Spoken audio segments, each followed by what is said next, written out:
A lot of the information that you'll see on the internet about movement for presentation has to do with body language, tonality, rhythm, facial expressions. Oftentimes, people consider choreographing these movements for their speech. We're going to talk about movement not in terms of body language or choreography, but as self-expression. Instead of thinking about all these things, I'm going to give you 3 words to remember for your next speech. Those 3 words are arrive, root, and flow. As you may have noticed, I haven't really been moving my hands outside of the frame. I've been keeping them really close to my body, small and compact. Sometimes we do this when we feel uncomfortable, but we want to acclimate to a space. As we practice moving our bodies, we'll get even more comfortable moving and speaking at the same time. When we can bring ourselves to a place of awareness, observation of our surroundings, noticing what's going on and who we're speaking with, we become even more comfortable with moving our bodies in that space. I'm coming from a background as a dancer, a performer, and on stage we use our bodies to express stories. We walk in a particular way, and we get pretty comfortable with finding new ways to move our body that feels just a little bit weird to the everyday mover. Become aware of and notice when you move inside and outside of that box. While you're considering your box, we're going to begin by arriving. When we arrive in a space, we notice the environment, the cultural context. Many people will suggest that you also consider what it is that you're saying, how you're saying it, and also the gestures that you're making. As we arrive in the space, we can reclaim our power in our bodies, our ability to improvise by widening our body inside of our box. So we're gonna take a minute to just move our feet inside of this box that we have for ourselves and get comfortable with moving our feet as we are speaking. This might feel just a little bit weird if this isn't something that you do on a regular basis, but as you're presenting and walking across the stage, it feels really nice when you can do that and root your feet. The next word we are going to talk about is root. After we've arrived in our space, we root. We find our foundation. Where am I in this room? Is it a big auditorium? Am I standing in one small spotlight? Do I have a podium in front of me? Are my feet planted? Do I plan to pace the floor? We're rooting our bodies in the space, and I like to do that with something very simple. I put my feet underneath myself. I take my shoulders up and back. Sometimes I'll take a powerful pose, bringing my arms all the way up and wide and expansive. I might also begin to bounce my knees, to sway from side to side, to close my eyes if it feels comfortable, to bring my hands to my heart, chest, stomach, hips, or somewhere else, and root my body into the space. The last word we're going to talk about is flow. Once we have arrived, rooted our beings in the space, now we can begin to flow.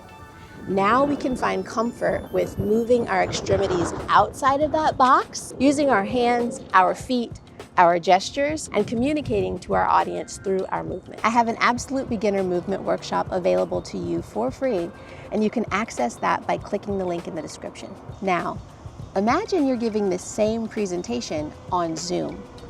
You only have a tiny little window to express yourself and move your body. Next, we're going to consider a few elements of dance to help us express ourselves across the stage or through the screen. We've already talked about our bodies, but today we're going to focus on time, energy, and space. We'll start with space. Once again, I'm keeping my body contained within the space. Every day, all day, we move our bodies in space. We might stand erect and tall, maybe we slouch our body. Maybe it's a little bit different from the way we want to use space on stage. We can think of space as a way to present power, as a way to bring our audience in, as a way to change the direction of the conversation.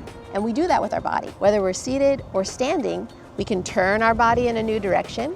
We do this when we're speaking to people on different sides of the room, or if you're in the round, turning your body fully to see everyone on every side and make them feel that you are connecting with them. We can use space in terms of direction of our body, but we can also use space in terms of gesture. This again isn't something that you have to choreograph. As we let our bodies begin to flow after having arrived and rooted, it's really a dance of improvisation. In addition to direction, we might consider the level at which we're moving. Oftentimes when we're giving a presentation, we really do stand or sit very erect, letting everyone know that we are in this position of authority and that we are expressing a particular message. But there are times where we can use our space to draw people in.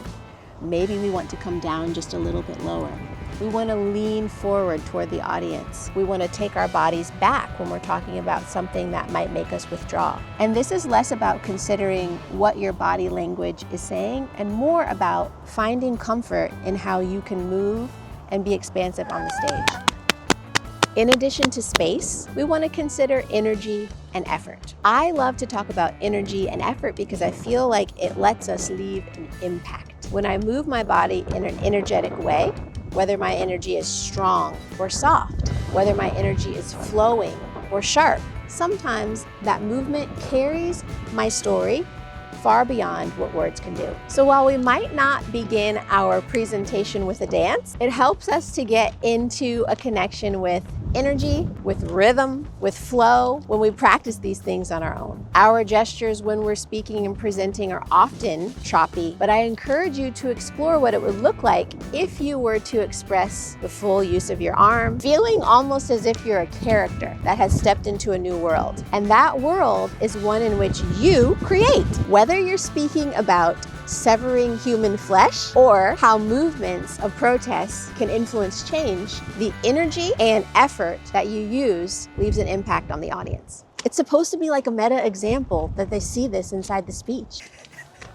We can move our bodies not just in terms of space and effort, but we can also move our bodies in relationship to time. And this is one of the most powerful ways to connect with your audience. We already practice this when we pace ourselves as we're speaking, when we stretch out the length of a word, when we make something short. We do the same things with our bodies. We are able to move our bodies and express the space of time by putting these little inflection points, just like the period at the end of a sentence. Our movement can be abrupt or it can continue on and on. Just like these opposites of strong and soft in energy, we have opposites in terms of time. I often think about when I'm speaking, I can be moving my body, expressing myself in a way that is very slow. But there's other times when maybe in everyday conversation, somebody has really made you feel upset. You begin to speak a little bit faster. Your body language and gestures start to become a little bit more sharp, more angular, a little more jarring. These are the kinds of things that we want to observe in ourselves when we're doing our own practice to prepare for our presentation.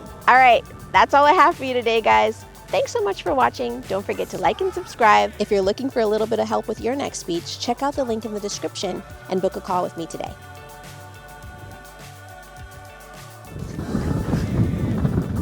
Oh my gosh, this is not what I planned. This video is for my friend Joe. Joe is preparing to give a speech in Switzerland in just a few days. Good luck, Joe! Oh, thank you.